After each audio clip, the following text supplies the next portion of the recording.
E aí, gurizada? Beleza? E aí, tudo bom, Renan? Tudo certo aqui.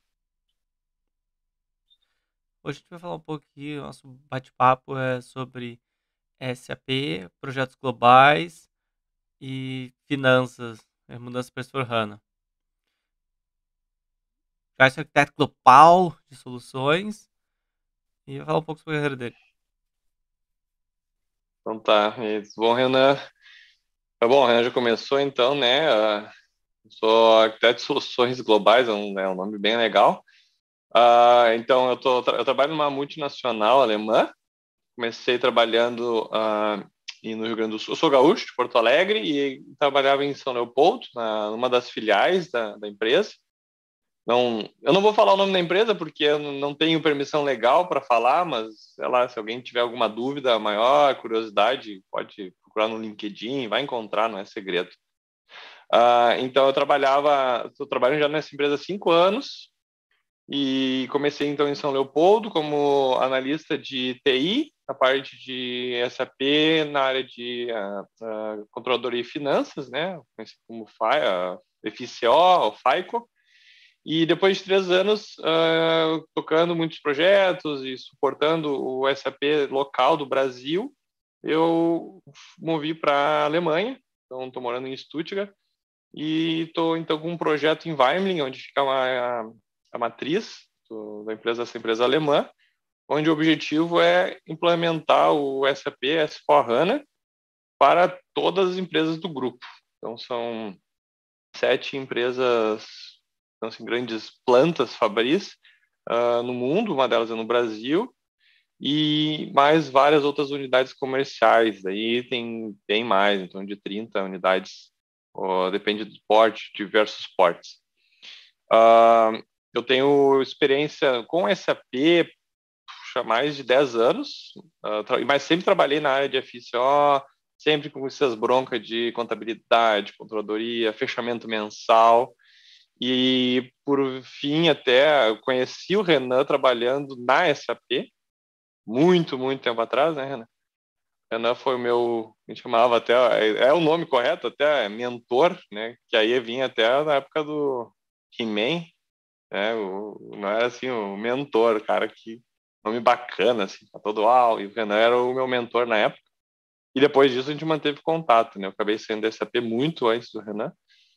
Mas o contato manteve, porque, né, acabou também des- desistindo da SAP, decidiu ganhar dinheiro, aí saiu da empresa.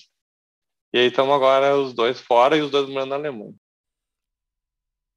Tá aí, então, Joyson, falando assim de TI global, TI local, na mente de vocês, como que era isso? Vocês tinham um template definido pela Alemanha que o Brasil tinha que se virar no que dava? Ou vocês tinham liberdade também de fazer coisas diretamente no Brasil? Conta aí um pouco da tua experiência nisso. Essa parte é bem. Bom, ok, vamos começar então pela essa parte que já é interessante e bem difícil de explicar. Então, me ajuda, Renan, porque acho que tem um risco de eu me perder aqui na explicação, né? Vamos começar. Vamos começar pelo começo. Então, bom, esse tempo que eu trabalhei no Brasil, né, eu sempre com SAP, sempre com contabilidade, exatamente, a parte de impostos, né, a gente acaba ficando calejado e pegando já com o tempo, a gente acaba descobrindo o caminho das pedras. Mas essa é uma, eu vou dizer, trabalhando sempre com controladoria e finanças, né, a, mesmo sendo numa filial de uma empresa, de uma multinacional, é muito interessante porque a gente sempre consegue dar um jeitinho de ficar não tão amarrado à matriz, porque todo mundo sabe que o Brasil é complicado. Então todo mundo sabe que quando tu vai lá e eu quero fazer uma modificação, eu tenho que implementar uma melhoria, eu tenho que comprar uma solução nova que encaixa muito bem para o Brasil. E tem a ver com nota fiscal eletrônica. Tem a ver com as questões de impostos. A matriz sabe, lá vem o cara do Brasil, lá vem pedir, a gente não vai nem conseguir entender os requisitos dele, então deixa eles tocar a vida lá no Brasil, eles sabem o que estão fazendo e ninguém nunca se mete. Essa é a experiência que eu tive dos anos aqui trabalhando em qualquer filial, qualquer empresa do Brasil. Geralmente a matriz não se mete, porque tudo que sai do Brasil é em cima da hora, é urgente, E a própria SAP sabe que é difícil lançar, ela lança as notas, não sabe muito bem na última semana, e aí quando está tudo pronto, a gente vai dar lá, vamos colocar no ar, chega uma nova informação, muda a lei e é tudo postergado por mais 2 meses. Aí começa tudo de novo. Então, as matrizes geralmente deixam um time de fiscal, o time da área de controladoria de finanças tocar o barco no Brasil e apenas dão, né, uma carta branca e deixam tocar isso. Mudando já para a matriz, muda bastante coisa. Aí é quando tu começa a entender por que, em primeiro lugar, por que é lento, né? Geralmente, quem sofre a ordem da matriz demora. Tu quer fazer alguma mudança? Não, veja bem, e o tempo rápido, quando é rápido, é 6 meses, né, para te conseguir alguma coisa. Porque estando na matriz, tem que ter muito cuidado, começa a ter, tá, mas peraí, faz sentido para o grupo, porque pode fazer sentido para o Brasil, pode fazer sentido para os Estados Unidos, mas agora tem que passar a fazer sentido para o grupo inteiro. Então, tu tem mais dinheiro, tu tem mais orçamento, obviamente, tu tem mais pessoas trabalhando para ti, mas cada movimento demora mais tempo, né? Um elefante, tem que mover um elefante. Então, isso já começa, para mim, né? Vamos lá, a gente está conversando agora de experiência, né? Eu estou trabalhando aqui em Stuttgart, né, em Weimlingen, sul da Alemanha, há 2 anos. Então, não quer dizer que eu saiba de tudo, mas a minha experiência em 2 anos aqui, trabalhando numa multinacional, e numa empresa tradicional alemã, vamos chamar assim, uma empresa familiar, é que daí demora tudo bem mais tempo e tudo tem mais cuidado.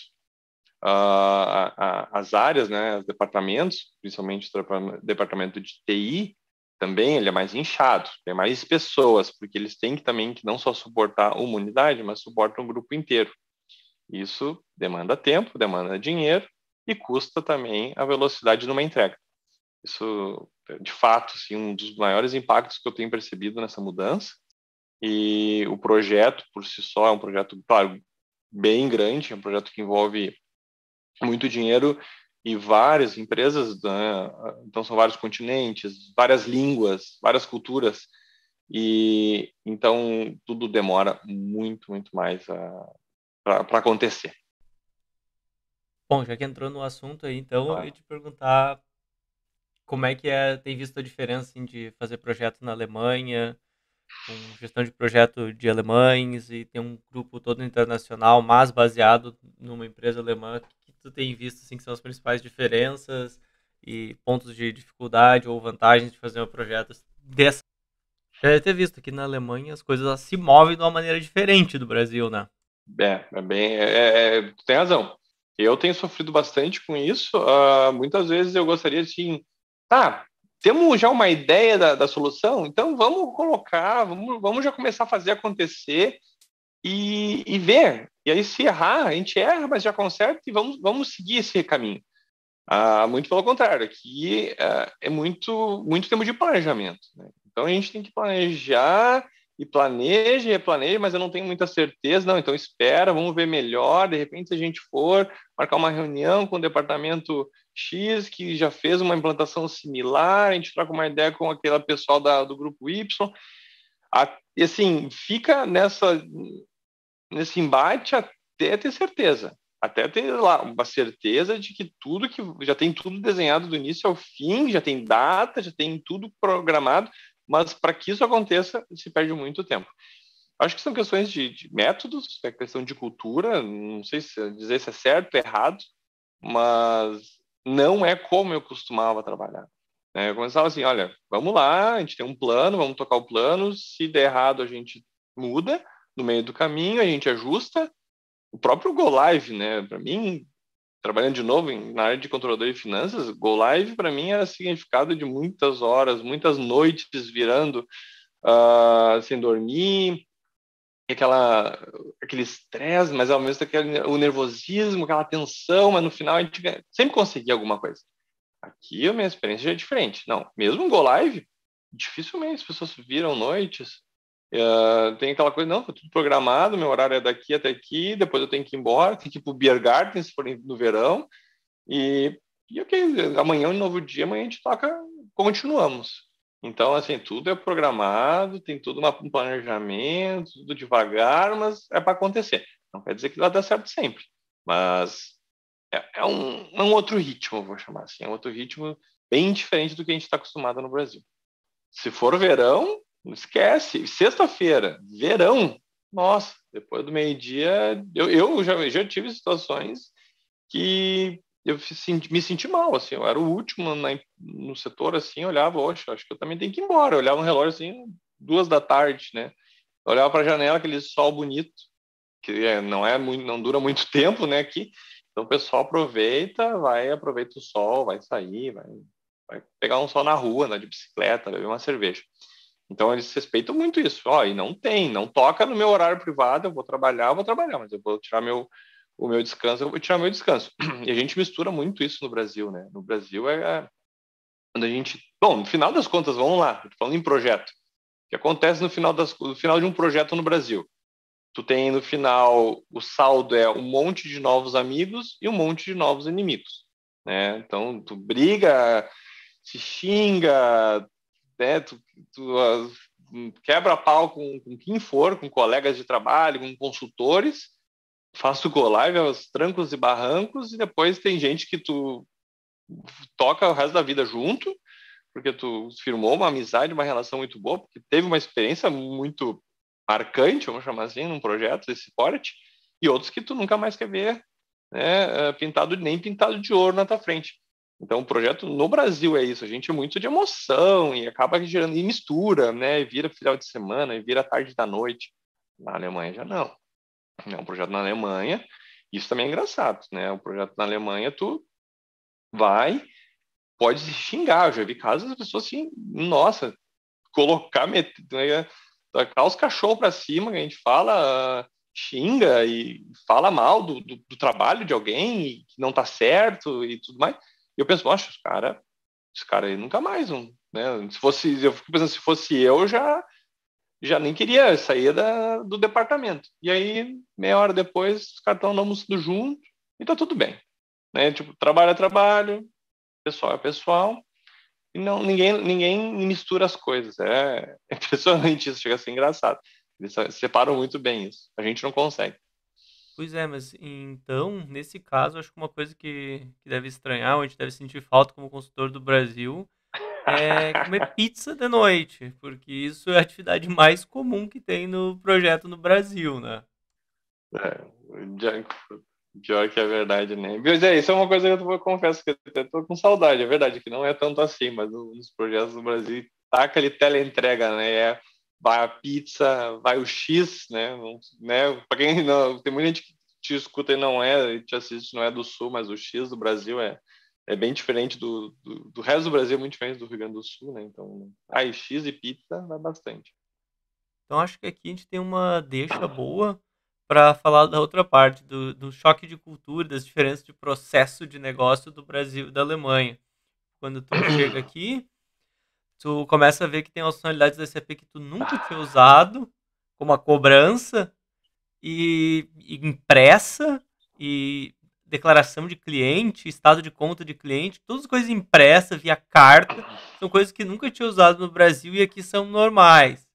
Eu queria saber um pouco mais de ti, que tu viu, assim, quais são as principais diferenças aí que tu viu e também em relação ao alemão, as coisas serem todas em alemão.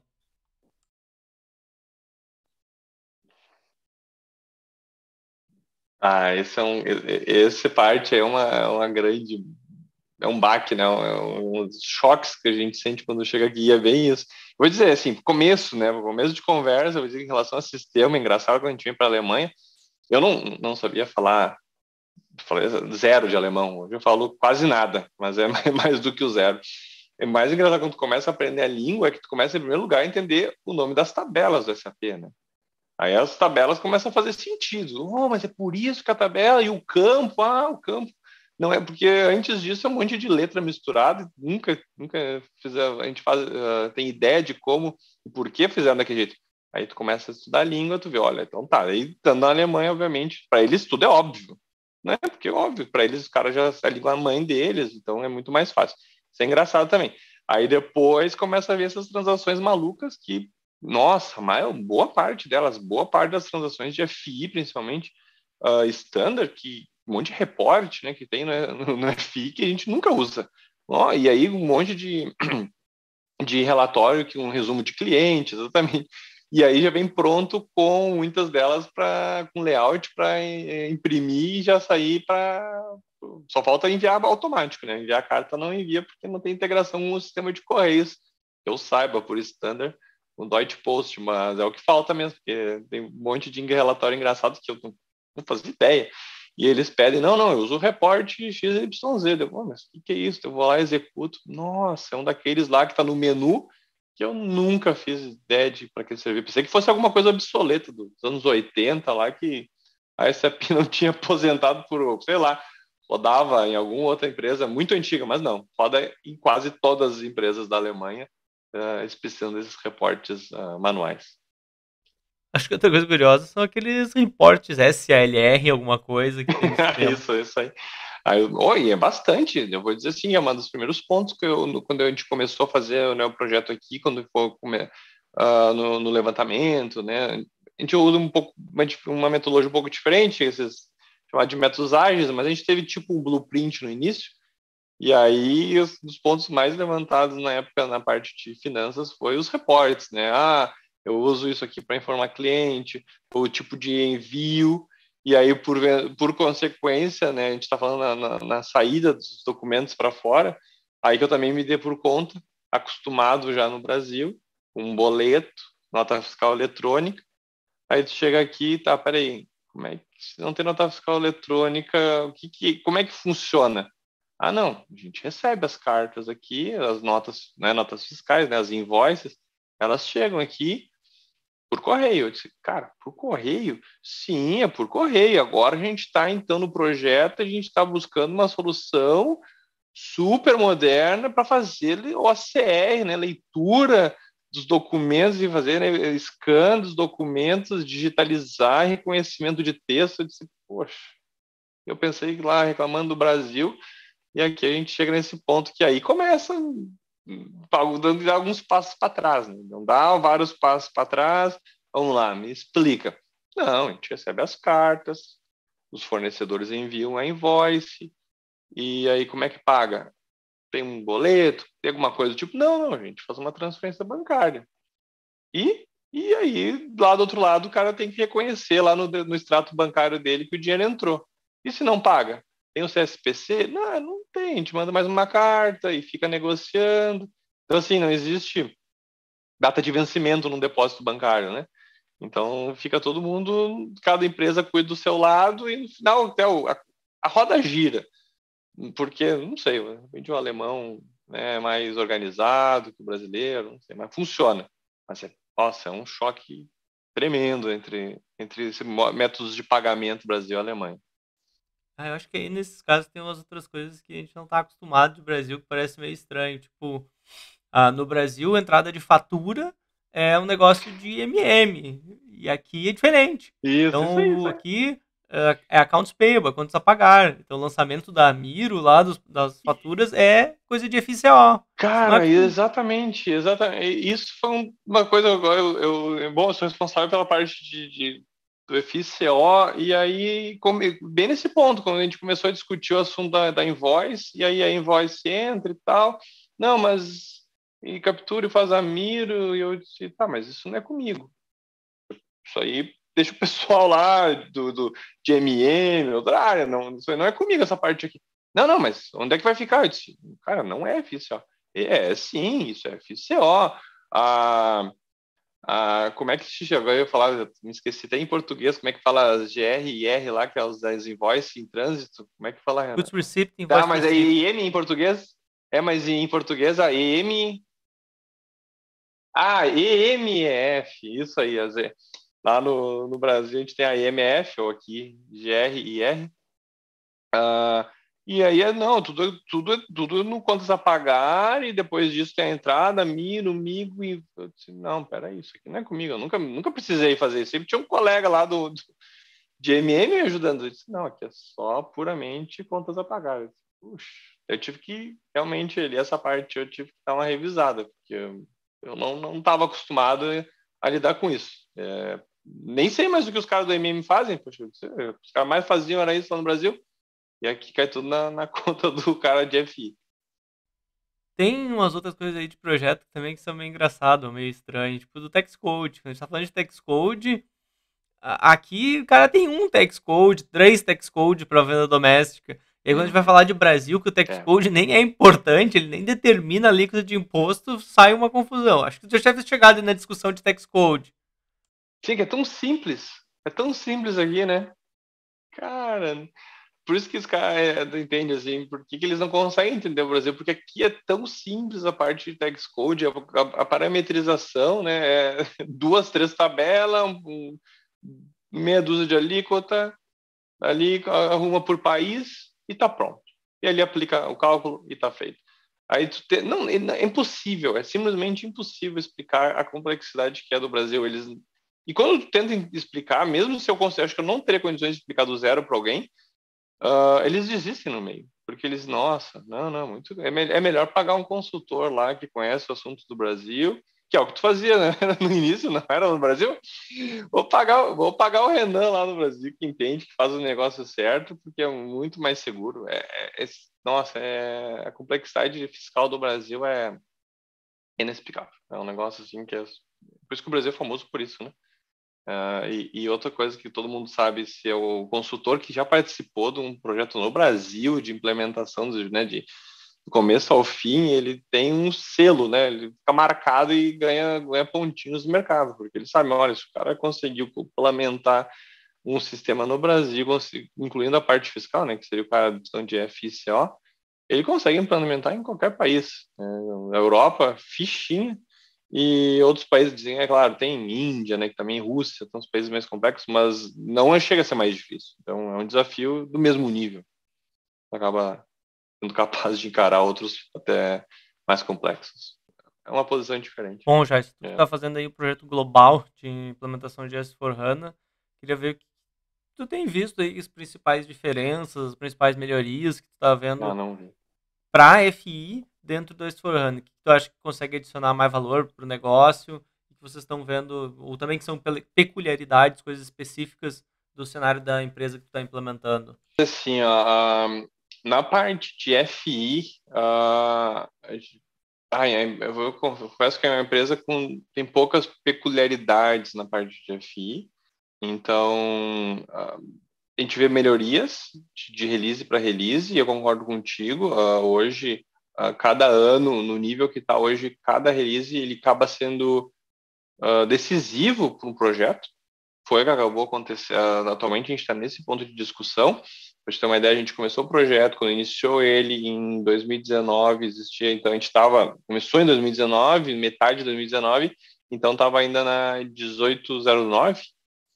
Logo em seguida saiu a 1909, e aí tinha algumas melhorias, o projeto estava no início, ok, vamos atualizar, a gente atualizou.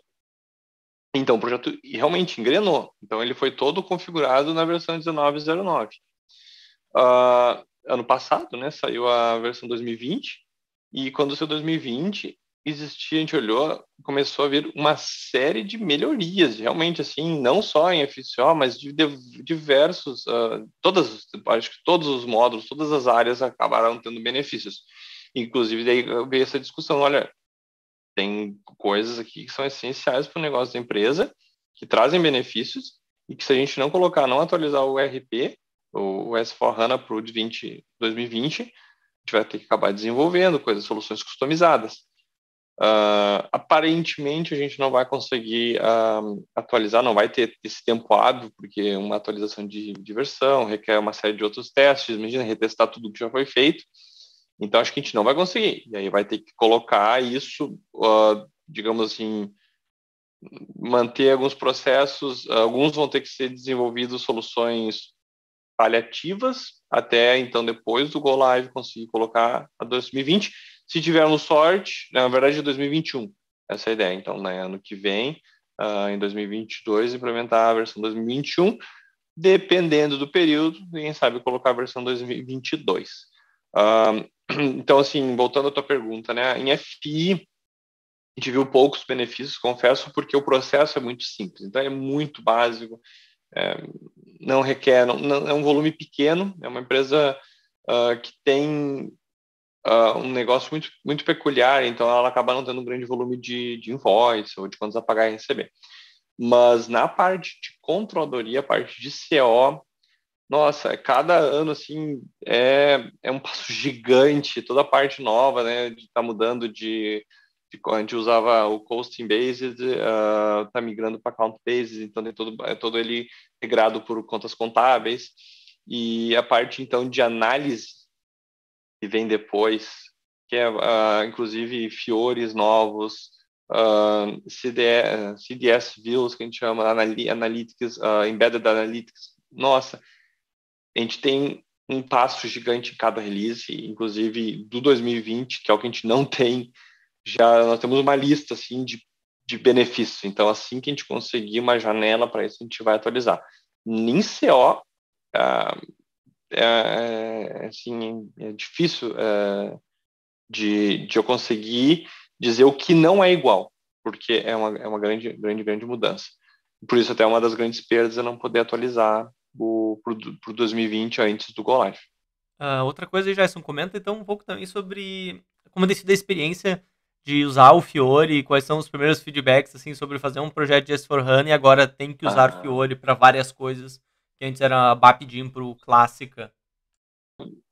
Uma.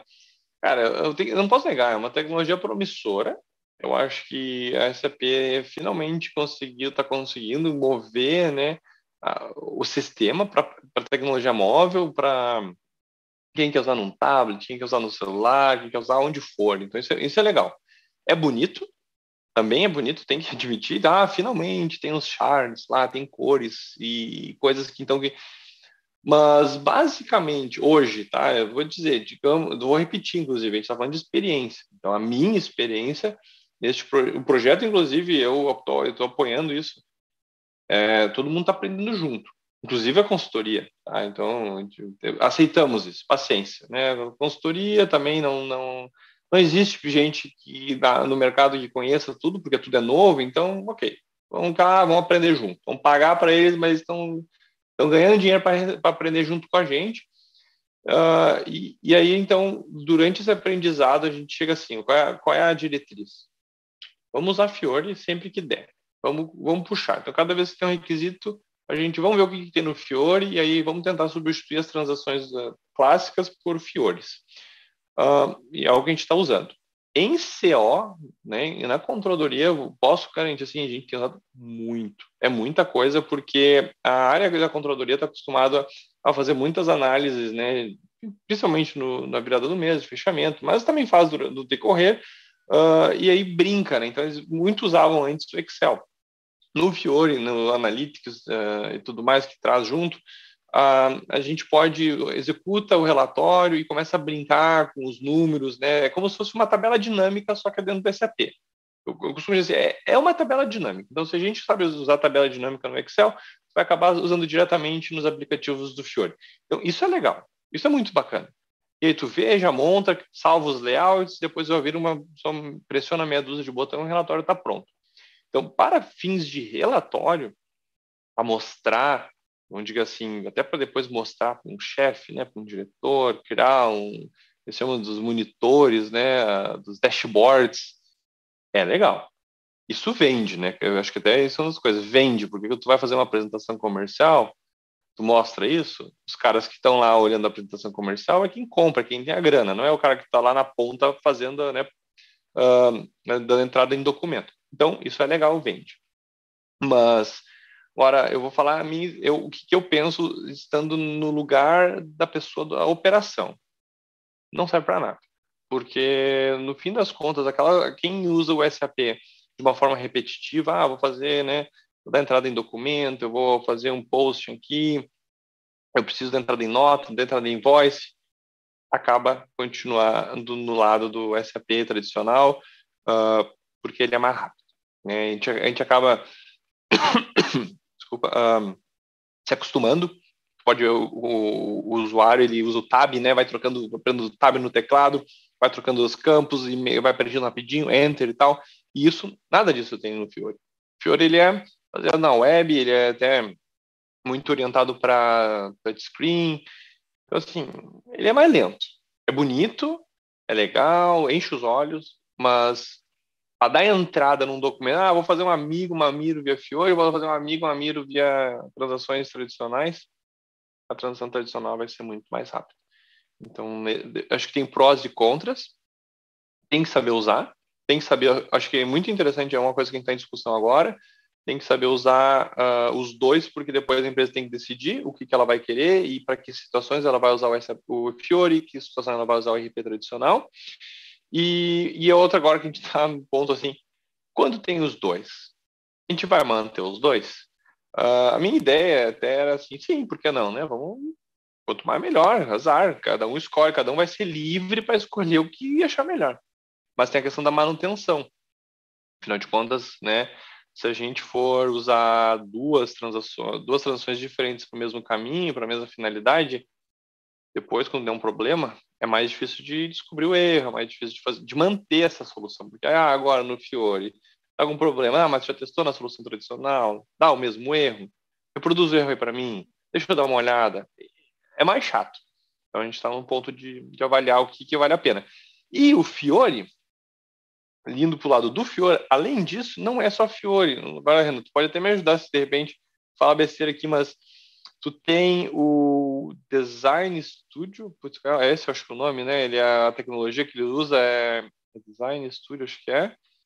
A questão aqui é que o Design Studio, que é essa ferramenta aí, ele já foi descontinuado agora pela SAP. Aí eu queria chegar. Sim, foi Isso aí. descontinuado. É aí que eu queria Foi chegar. descontinuado. Então tem o Design Studio que é bonito, eu até acho ele mais bonito, mas e na época você dizia, não, esse é o estado da arte, ok. E agora, recentemente, eu recebi isso, eu fiquei sabendo que não, eles vão descontinuar, ou vão descontinuar, e agora é no WebDimplo, alguma coisa assim, uma Sim, o tecnologia mais... WebDim pro ABAP.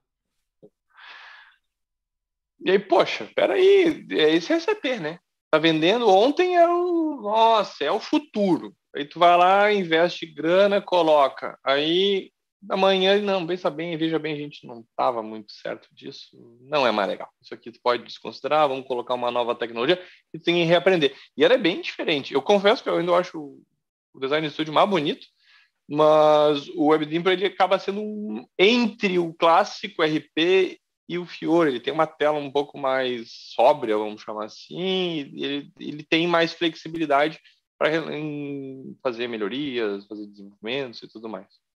Então, agora a gente acaba dando atualmente a gente está discutindo três coisas, né? Discutindo o que vai rodar no SAP tradicional, o que vai rodar no Design Studio que já existe, porque na verdade tem muita coisa que a SAP só tem lá, e agora tem os novos, que os novos estão rodando no WebDrive. Então, cada transação, cada telinha a gente tem que pensar junto o que vai fazer.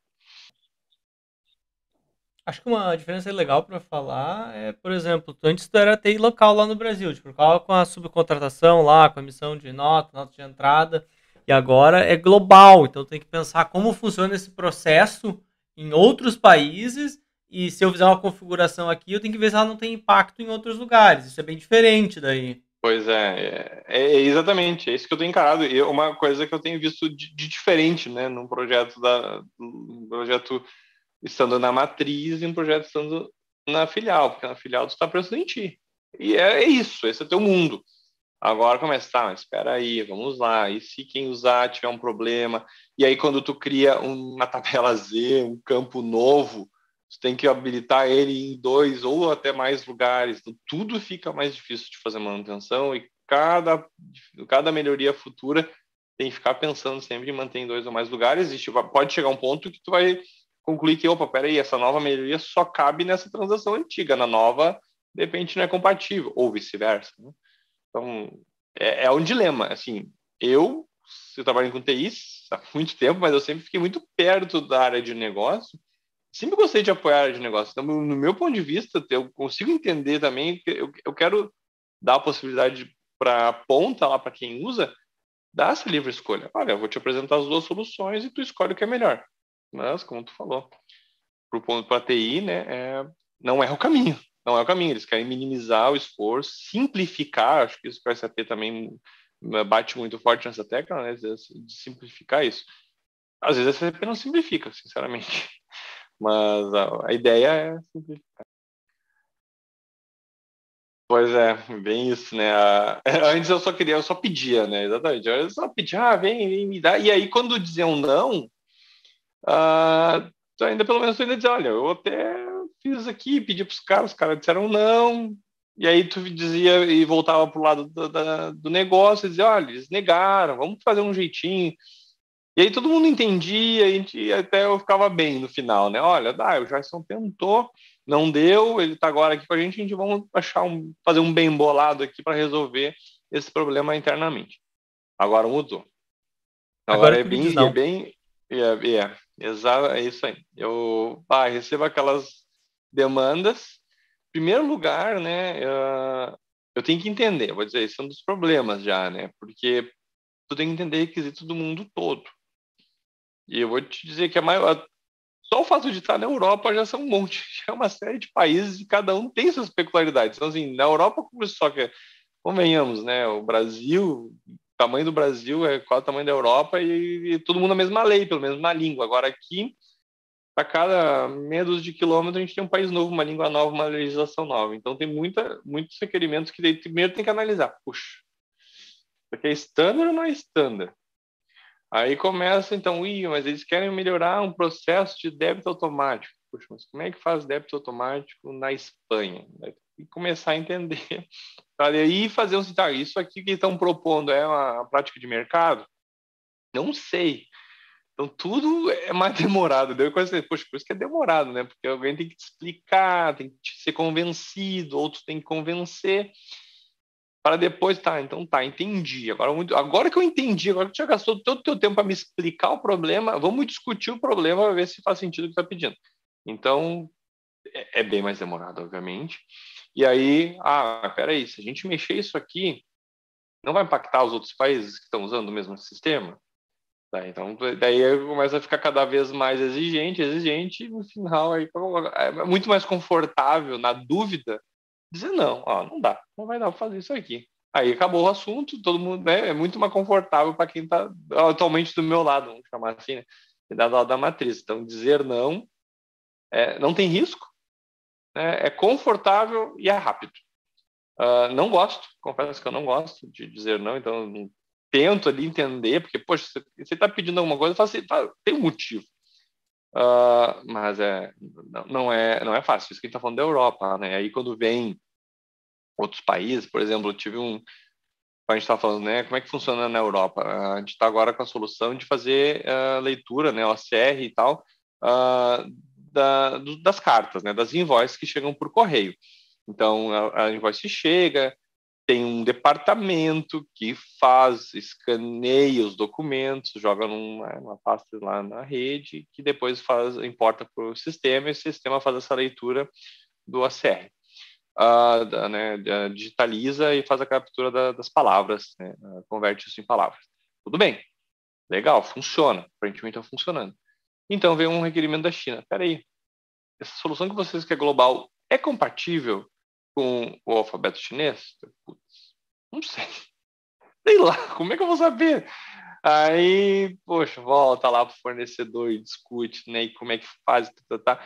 Final das contas, não era. Inclusive, não era. Felizmente, o Go Live da China, lá o rollout que vai chegar na China, tem mais alguns anos e tá lá no roadmap do fornecedor. Então, a princípio, até chegar a vez da China, a gente vai ter uma solução dentro que vai fazer essa leitura. Mas tu não imagina, eu disse, puxa, nunca tinha pensado lá do outro lado do mundo. Obviamente, a gente sabe que na China é um outro caractere. Mas no momento que está decidindo a solução, de repente, né, se a gente não envolve o grupo inteiro, acaba caindo nessa aí, de tu não ter mais nem ideia do que se faz lá na China. Eu confesso que eu não faço quase tudo, ou praticamente tudo, que acontece na China, eu não tenho conhecimento. Mas já isso então, assim, vocês já têm o ECC funcionando. Por que migrar para o S4HANA agora? Que é a motivação? Bom, a maior motivação do projeto que eu tô participando agora para atualizar para a S4HANA foi aquele anúncio da SAP que ela ia deixar de prestar suporte, né, ou descontinuar o R3, né, o ECC, em 2025. se eu não me engano, era 2025.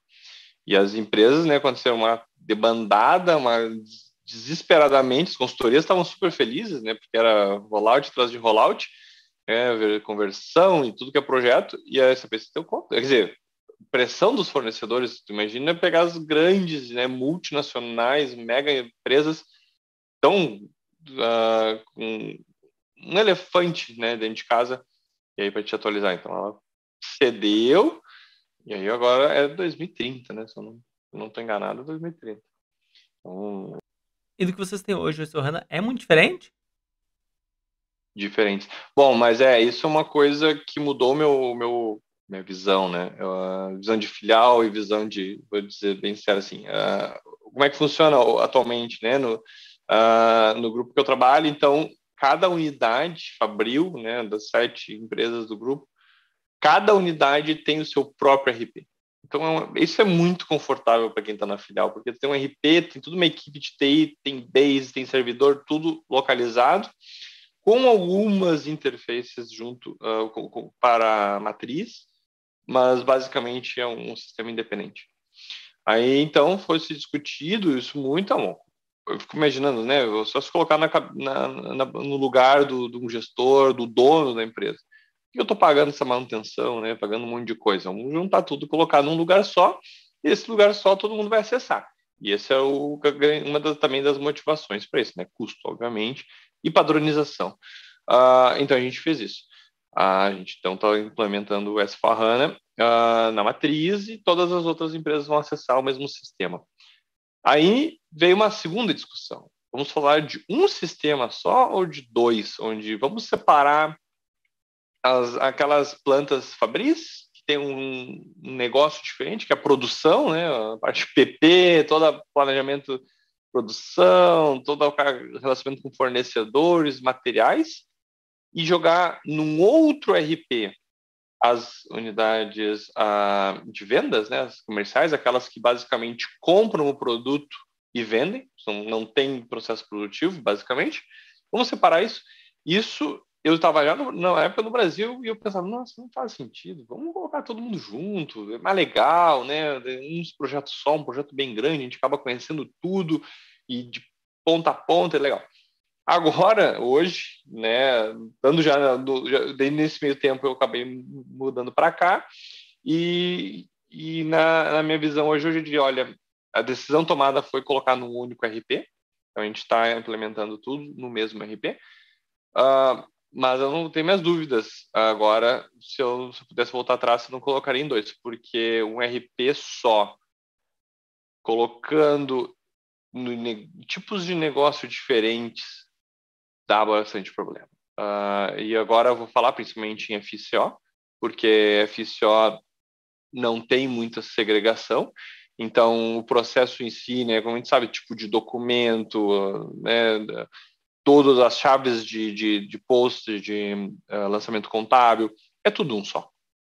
Então, meios de pagamento, é meia dúzia, é um campo só lá, o método de pagamento é um só, é um dígito. Então, tu tem muitos requisitos vindo da parte de comercial, né? E muitos requisitos vindo da parte fabril, que muitas vezes, ou na maioria das vezes, não fecham. Só que no SAP é o mesmo campo. Então, tu acaba ficando sem mais possibilidades, e aí tu acaba, às vezes, tendo que agradar um lado, não agradando o outro. Muito difícil chegar num consenso entre dois mundos totalmente diferentes. Então, na parte, principalmente de FI, é difícil de harmonizar.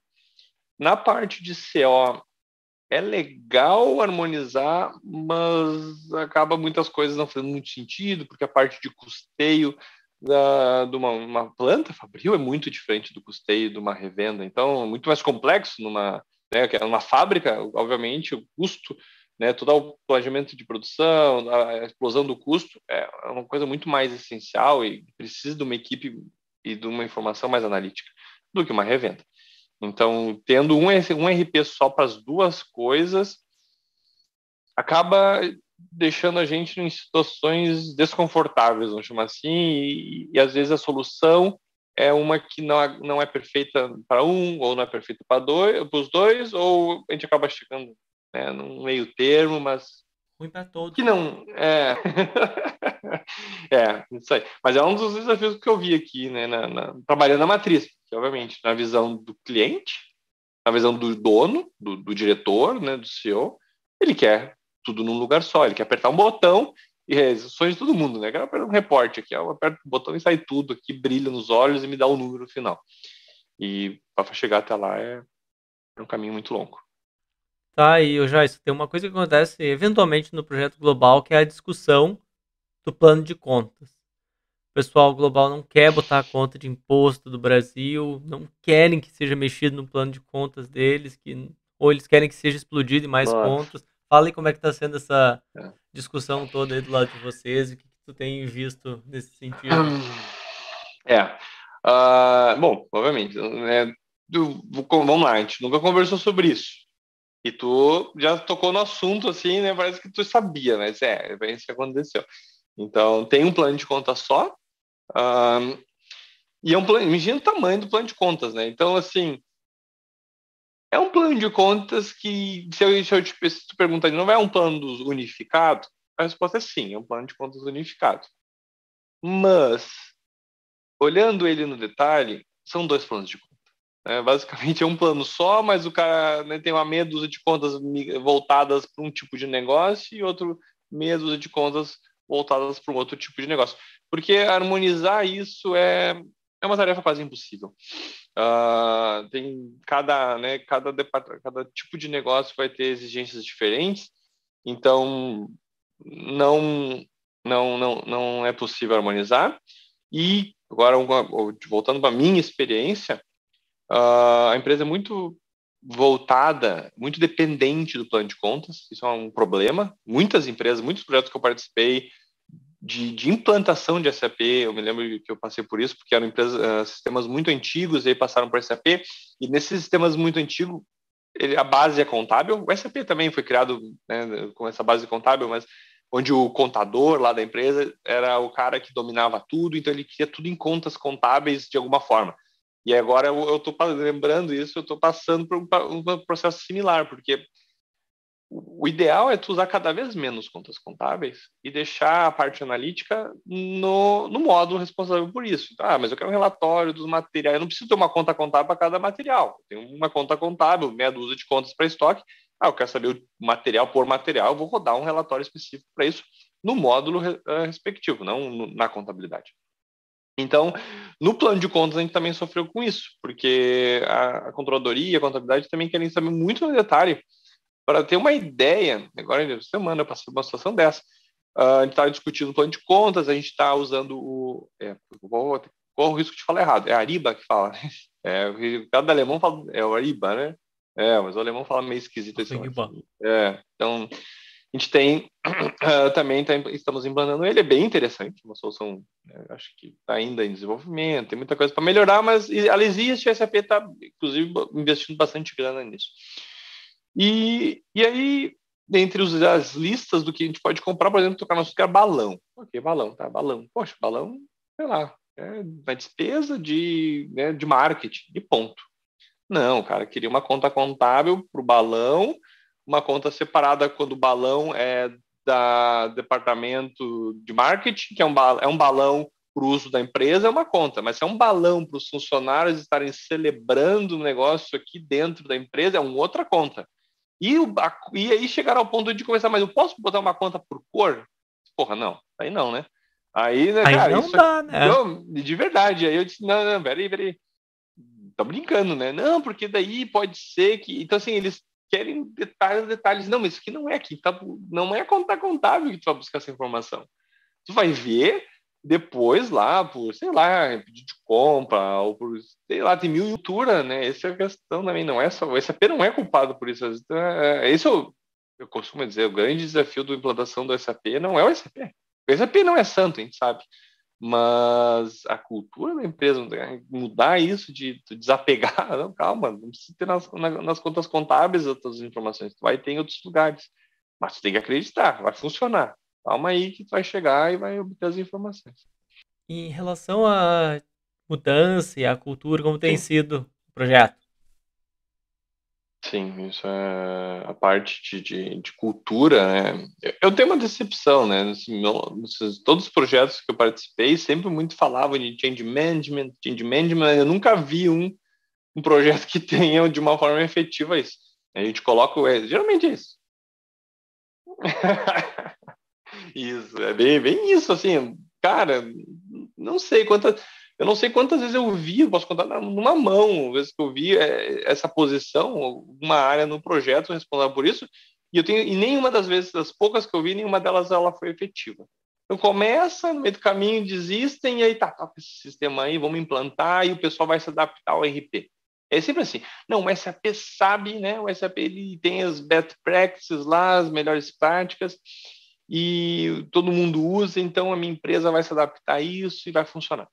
E aí entra nos trancos e barrancos, né? Entra na força lá, goela abaixo do projeto e é o que a gente é acostumado. Então, na Alemanha não é diferente. Na Alemanha, o projeto está sendo similar a isso, até pior, porque tem uma resistência, essa coisa da mudança, né? Tem uma resistência muito grande para mudança. Eu acho, pelo que eu já conversei com outros amigos, né, que trabalham não na mesma empresa, mas em outras, acho que eu também tenho eu estou tendo essa experiência ainda mais forte porque eu trabalho numa empresa familiar, uma empresa antiga com pessoas que estão na empresa há muito tempo. Então faz muito tempo que elas não veem uma mudança, faz muito tempo que o SAP foi implantado há 20 anos atrás, imagina, e desde então eles estão usando o mesmo RP. É bastante tempo. E aí tu não tá mais acostumado com mudança. E aí vem uma pessoa de fora, né? No meu caso, ainda vem um brasileiro aqui, o cara vem lá de longe querer dizer o que eu tenho que fazer. Então, pois é, então assim, como é que tu vai convencer? Tem uma resistência gigante, é uma resistência gigante. E aquela coisa do alemão de não errar. Eu acho que isso é uma coisa que eu aprendi, assim, é diferença, assim, eles têm uma resistência muito grande por causa do erro. Então, a gente planeja muita coisa, vê até o fim, para que não, o erro não, evitam ao máximo, tem um medo do erro, né? O erro não pode acontecer, porque, nossa, né? Tudo tem requer de muito planejamento. Então, o projeto por si só, independente da tecnologia, concordo, tu tem razão ali nós temos desafios tecnológicos, mas é pouco desafio. O desafio maior é discutir internamente com as pessoas, harmonizar o processo, que não tem nada a ver com RP, tem a ver com o processo da empresa, o que é melhor para a empresa, e então implementar essa mudança e convencer a área de negócio de que essa mudança é boa, que ela, quem sabe, né, tem uma dificuldade no início, porque é coisa nova, mas que vai trazer um benefício no futuro, no longo prazo. Mas é difícil. É um caminho árduo. Não, a gente tá, o projeto já está há 2 anos, né, acontecendo, tem mais aí, no mínimo, meio ano. Vai dar quase 3 anos de projeto para fazer o primeiro o live, né, o primeiro piloto, né, e depois piloto a gente vai fazer o rollout nas demais. Tá, e vocês que estão uma empresa que tem esse AP, vocês têm um cálculo de ROI, assim, o do business case que foi feito para justificar essa implantação aí do S4HANA dentro do grupo e o que vai trazer de benefícios? É, essa pergunta, assim, é uma pergunta capciosa. Em primeiro lugar, né, eu desde o início do projeto, eu pensei comigo mesmo, assim, eu perguntava para mim assim, peraí, é um projeto de muito tempo, muitas pessoas, consequentemente, muito dinheiro. Como é que tu faz o cálculo do payback desse negócio, né? Como é que é o retorno no investimento de um projeto desse porte, onde no final das contas, eu estou trocando SAP por SAP? Eu confesso que eu não sei quem é que faz esse cálculo e não sei nem se essa pessoa existe. Já disse antes, né, a principal motivação foi essa pressão de não ter o suporte da SAP depois de 2025. Então, acredito que boa parte, né, foi sem muito motivo. O dinheiro de volta. Não, eu tenho que fazer porque senão vai deixar de funcionar o sistema. Mas não tem KPI, não existe, tá? Inclusive está sendo discutido isso ainda e tal, mas não em relação ao payback do projeto. Então, não foi definido. Existem números, sim, de retorno de investimento no longo prazo, depois de alguns anos, considerando depreciação, né, investimento, o dinheiro investido, mais uma série de outros cálculos fiscais e contábeis, mas eu não sei quem fez o cálculo. Tá? Eu acho que tem muito mais manobras fiscais contábeis do que, de fato, um ganho na produção. Assim. É difícil, tá muito difícil de concluir isso. Então, vou pular, tá? Essa parte assim, de retorno, desconheço. No final, tá, esse número não conta, como tu já me disse no início da pergunta, mas vou juntar uma série de empresas que estão rodando em servidores diferentes, vou colocar num único servidor, provavelmente vou reduzir um pouco as equipes. Mesmo assim, é isso. Agora, um dos ganhos, né? Se você, mas o que está ganhando de fato? Ah, assim, o que eu posso dizer, né? Eu sou da parte de controladoria e finanças.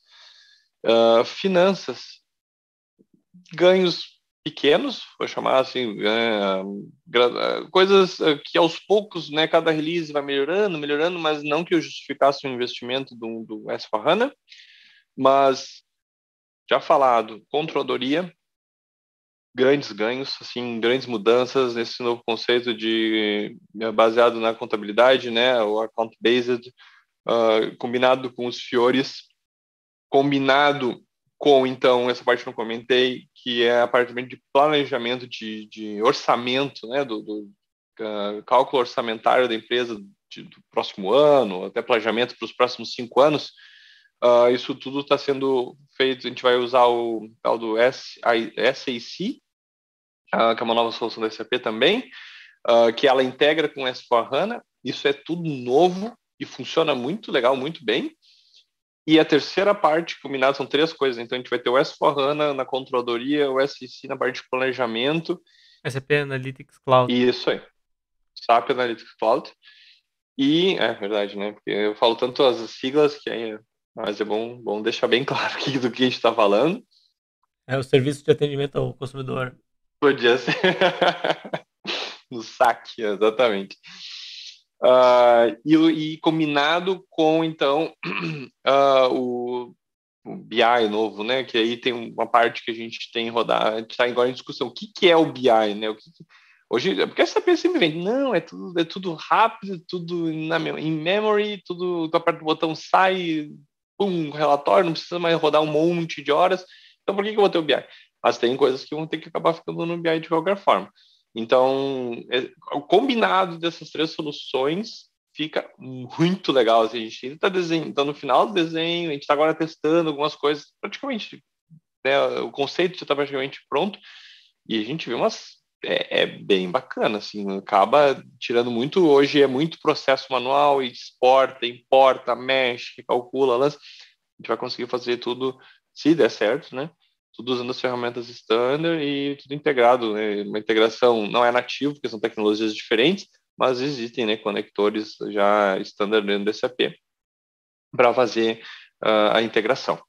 Então, essa parte de planejamento, combinado com a controladoria, eu vejo isso como uma das grandes melhorias, e é um dos pontos em que a SAP está trazendo benefícios cada vez maiores em cada release. Esse é um dos grandes pontos que, assim, em 2020 trouxe um monte de melhorias que a gente já não vai ter no Go Live, e 2021 já tem mais ainda. Então, cada ano que passa, tu percebe que eu estou perdendo cada vez mais coisas. E isso acaba, claro, impactando até no planejamento de atualização das empresas, né? Porque antes ficava, sei lá, 5 anos aí sem atualizar nada, só aplicando essa nota da SAP. Acho que agora vai ter que mudar um pouco esse comportamento. A gente vai ter que atualizar uma vez por ano, ou no mínimo a cada 2 anos. Mas eu mudei o assunto, né? Vamos lá para as melhorias.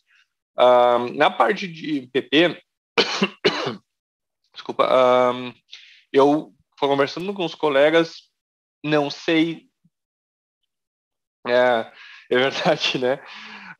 Assim, pode ser que devido à simplicidade da operação, eu não sei. Eu não vejo melhorias. Eu estou dizendo assim, a parte de integração que a gente vai ter com a operação da fábrica, com o chão de fábrica e tudo mais, é basicamente as mesmas integrações que a gente já tinha no R3, né, e no SCC. Então, eu não sei se não tem melhorias ou se as melhorias não são visíveis para quem está do lado da controladoria.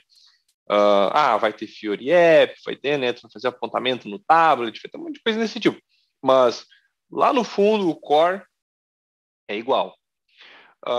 E inclusive, é por isso que, essa também, Renan, que a SAP vem vender, tudo tá na tabela na ICDoc, tudo é junto numa tabela só, aquela coisa toda. Mas a gente sabe que por trás, o SAP está, inclusive, mantendo as tabelas, ou pelo menos as estruturas antigas, segue, continua, né? Exatamente. Poxa, e essa limitação continua até quando? Por quê? Porque tem muitas coisas antigas que estão lá ainda, principalmente na parte Fabril, na parte de MM. Então, quando chega, não está tudo novo. E eu não tenho visto muitas melhorias, principalmente nessa parte de PP, pouquíssimas mesmo. Tem SD ali, na parte de vendas, eu não vou dizer detalhes porque eu desconheço, mas eu estou vendo muito mais integração, tem mais soluções que integram a parte de SD do que quando tinha no SCC, mas não sei te dizer no detalhe. Então, FICO, o benefício tem CO. CO é outro mundo. Pô, Jason, e tu tocou no assunto do SAC, que é uma solução nova. O que mais que vocês estão aí considerando de soluções novas da SAP dentro da Isso. S/4HANA, de todos esses assuntos assim, hype do momento, como low code, inteligência artificial, machine Nossa. learning, um, business technology platform, o que vocês estão considerando em usar, ou já testaram, ou já implementaram aí dentro do projeto de template de vocês? Artificial. Tá, mas vamos lá. Então, no SAC, a gente colocou agora, né? A gente também está aprendendo, e inclusive foi uma das discussões 2020, início de 2020, porque a SAP não estava certa. A gente disse, olha, temos um processo de, né, todo de orçamentário da empresa e tudo mais. O que eu tenho que usar? Qual é a solução standard da SAP? Porque o foco do projeto é usar o standard, né? Keep to standard. Então é tudo standard. Entendeu? A SAP não soube responder de uma forma rápida e fácil. Eles não sabiam. Eles, pois já bem, a gente está migrando, tem uma solução antiga, tem uma solução no meio do caminho, tem uma solução nova. E a gente está mandando, então, o SAC, porque a conclusão foi que essa seria a solução do momento, mas e de um futuro breve. Agora, quem sabe, inclusive hoje, de repente, alguém que está assistindo aí diz, não, mas já tem uma nova, porque assim, a SAP não está. É. Também, ou a solução é a mesma com nome diferente, né? Então, assim, tá no momento de transição nesse ponto. A gente colocou o SAC porque era o que estava disponível, era o que dava para implantar, o que tinha consultor e vamos tocar. Mas ficamos, não estávamos certos disso. A própria SAP não passou essa segurança. Isso aí. Vamos ir para o plano de inteligência artificial. Eu estava muito curioso por isso, né? A gente teve algumas ensaios, umas empresas, a consultoria veio, trouxe a SAP, elas fizeram apresentações para nós e tal. E aí, nossa, né? Tudo em PowerPoint, tudo funciona. E, ok, entendi como é que funciona, vamos lá. O que a gente pode testar? Aí tem aqueles RPA. Poxa, RPA todo mundo vende há quantos anos? Aquela que Poxa, eu vou dizer que eu nem lembro como é que ajuda, Renan. O que é RPA? É uma macro, né? Mas o que significa Robotic, RPA, tu sabe? Robotic Process Automation. Aí, muito obrigado.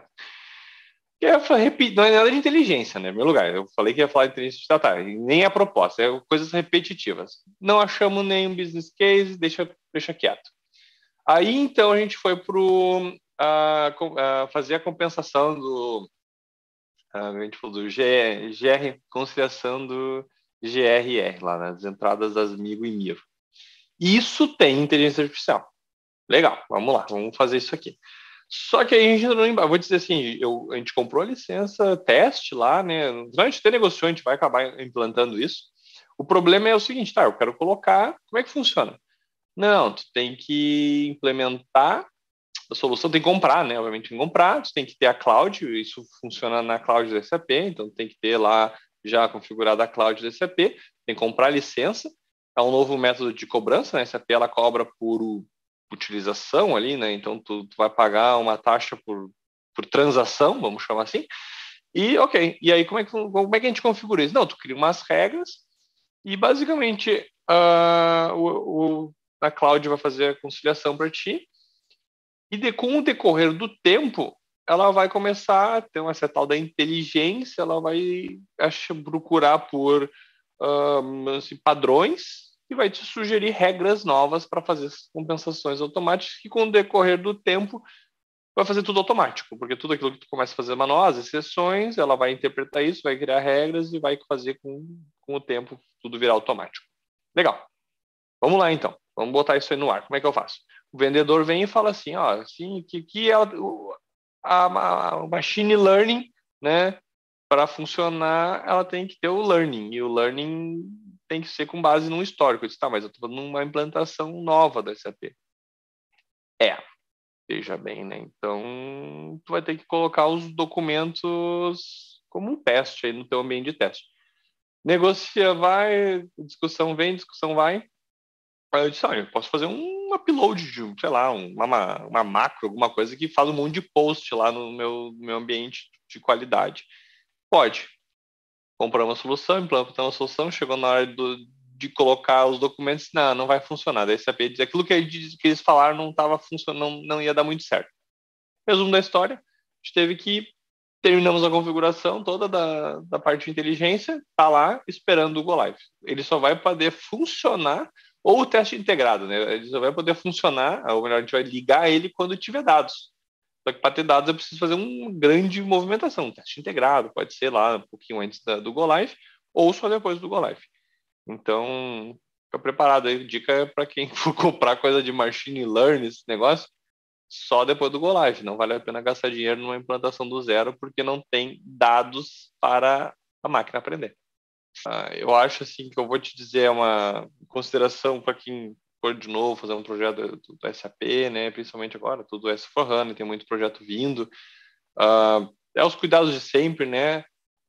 E assim, quem está no Brasil, eu vou te dizer que eu sinto saudade do consultor do Brasil que tinha muito mais apego, muito mais envolvimento, né, com o cliente, apesar das brigas, briga muito mais, obviamente, porque o brasileiro tem mais sentimento, mas no final tem uma questão do time, uma questão da união que aqui eu não sinto tanto, né, que eu acho que é muito mais separado, muito mais frio, e por final ainda é muito mais caro. Então, assim, o Brasil não fica devendo em nada em relação aos projetos que toca lá. São muito complexos, são muito difíceis e apesar de tudo, a gente consegue fazer mágica, né? Eu estou acostumado a trabalhar no Brasil. Poxa, pega, todo mundo sabe, se tem um colega ABAP, eu não sou ABAP, né? Assim, um consultor do lado de um colega ABAP bom, tu faz chover, porque assim, tu senta do lado e o cara mexe. O cara do ABAP bom geralmente já é meio consultor de alguma área também, então né, o cara já te dá umas dicas, tu discute negócio junto. O consultor, é bem assim, o ABAP tem conhecimento de consultor FI, o consultor FI que não é ABAP tem conhecimento de negócio, então, e tu puxa um cara de negócio para fazer só a decisão. Então, assim, tu consegue trabalhar com pouca gente, tu vai junto e define, resolve e implementa. Que minha experiência na Alemanha é tudo muito segregado. Então, assim, business é business. Eu sei isso. O cara de FI, o cara não conhece muito negócio. O cara conhece o SAP FI. Mas tu vai pedir uma conversa, vai falar com ele de um plano de contas ou o débito e o crédito, o cara não, isso aí não é bem SAP, isso aqui é negócio, tem que vir com outro. E o ABAP, ele quer um negócio desenhado de ponta a ponta, sem discussão, porque ele só sabe fazer o código no SAP, nem sabe por que ele está fazendo. Então, já minha consideração já demorou muito tempo, mas assim, a experiência que eu tenho tido aqui foi assim, é muito separado. É um impacto, um choque de cultura bastante grande. Eu acredito que tu também tenha passado por situações bem parecidas nesses. Quantos anos você está aqui, Ana? 3? Isso aí, vai fazer 3 anos, eu 3 acho. anos, né? Não lembro. Então, você tem um ABAP. Ah, não, sim, tu te mexe nos ABAP bastante, né? Ou tu já tem o próprio ABAP ou tu ainda tem um ABAP bem complicado? Faça uns desenvolvimentozinho, volta e meia todo dia. Quer deixar aí teus dados de contato, LinkedIn aberto Na ou não verdade, isso é pode? o que eu falei, o LinkedIn é aberto, né? Então, quem procurar lá por Jason Bittencourt, Jason por si só não deve ter muitos, né? Mas se procurar por Jason Bittencourt ali no LinkedIn, ou vai estar até no teu vídeo ali, na entrada do teu vídeo, né? E falando nisso, como é que ficou teu nome aí na Alemanha? Jason, Jason, como que é isso? Ah, isso aí, cara, nem fala. Eu falava aqui, né? ah, porque os alemães também, bom, os caras ficam espantados porque quando os alemão que nunca viu brasileiro, ele te olha, muito é brasileiro, mas sim, o que te esperava, sei lá, eles esperam um Pelezinho jogando bola, né, com a camisa do Corinthians, do Flamengo, sei lá. Os caras, cara, tem tudo quanto é gente no Brasil, o brasileiro não tem cara.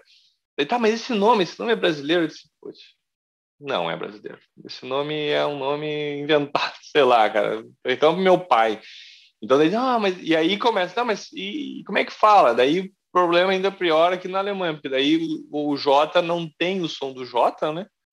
Eles não sabem falar J, não existe, né? Esse som, o J aqui tem um som de I. Então, daí eles fazem meio assim. Eu falo, qual é o teu nome? Meu nome é Jason. Ele, Scheisson? Então, Scheisson. Daí, com o tempo, a primeira coisa que eles pensam é Scheiße, que é merda em alemão, né? Então, assim, daí já olho meio assim, atravessado. Daí, por isso, inclusive, para evitar qualquer discussão, para facilitar a minha adaptação, depois de um tempo eu já percebi, né, essa associação que eles fazem do nome. Eu disse, não, então meu nome é Jason, né? Fala Jason, uma coisa assim, eu falo e eles estão tá e já entendem e vai embora. Mas é um nome. Eu tenho uma história, eu sempre tive problema no nome. No Brasil e agora morando aqui na Alemanha, outro problema.